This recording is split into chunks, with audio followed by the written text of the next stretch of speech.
sweet bitches. Shane Smith's in the house. The Joe Rogan Experience. Train by day, Joe Rogan podcast by night, all day.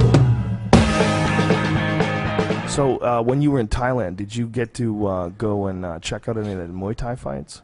I did, actually. I interviewed the beautiful boxer. Do you know about her? Is that the she-male? Yeah. So she used to be a guy. Used to be a guy, became a she-male, and then became the champion Muay Thai boxer for her weight class. And she used to do this. Her signature move was she'd run up your legs, and the knee in the face. So if you in the classic Muay Thai, they sort of plant, and she would do this thing where she'd run up your legs and kick you in the face. And then was she fighting men or men, only men, yeah. And then when the men would go down, she'd kiss them on the lips as a fuck you, because like they didn't want her to fight and stuff. She had a big a target on her back. And so was she post-op?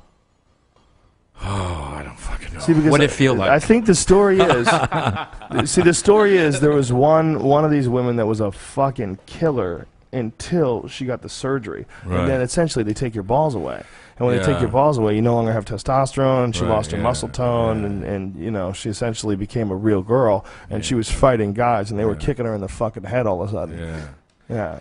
She became champion. I don't think she was really. She was a celebrity. I don't think she was really fighting that much anymore. But she might have had the operation. Isn't it funny that you have to keep calling her she? I get them all confused because there was a lot of them. I was interviewing a lot. There was I was surrounded by she-males for a time in my life in Thailand.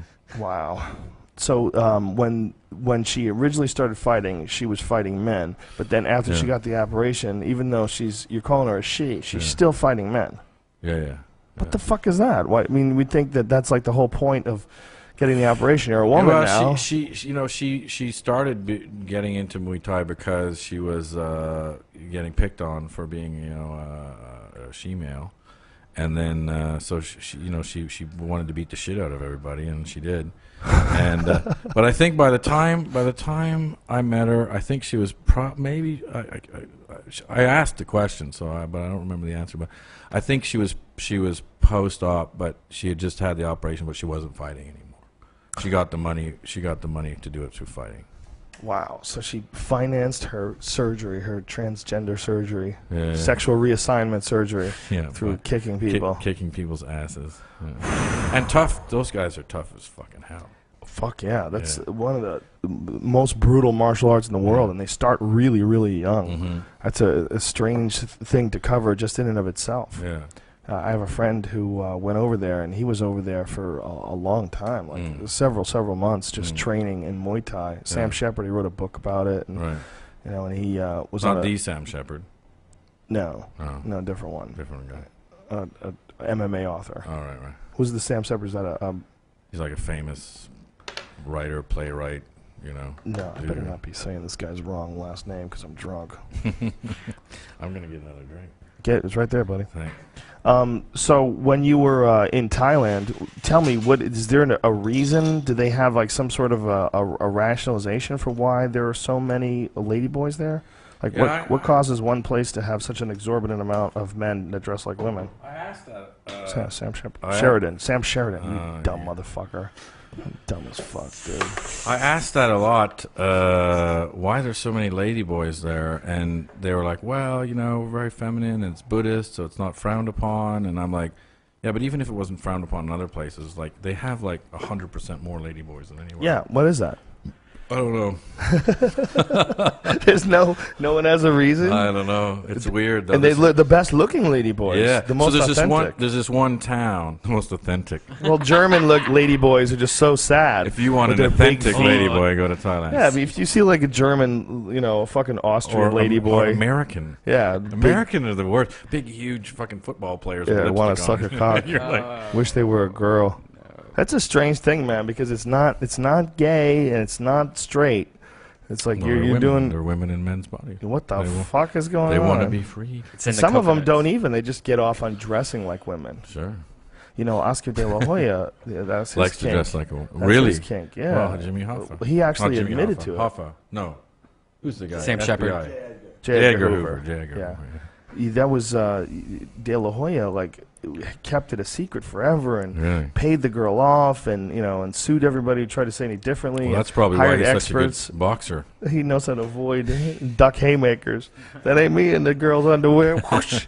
He apparently he's just got a kink. He just Wow. likes dressing up like a girl, but he fucks these girls. So it's like, okay. I don't know what that's all about. I mean, you're entitled to it. I don't even know. Everyone was always like, did you fuck them? Did you fuck them? And I'm like, you understand that there's like two good dudes with cameras and lighting rigs and shit. Like, yeah. It's like we're there to shoot something. I don't even actually suspect know why we were there.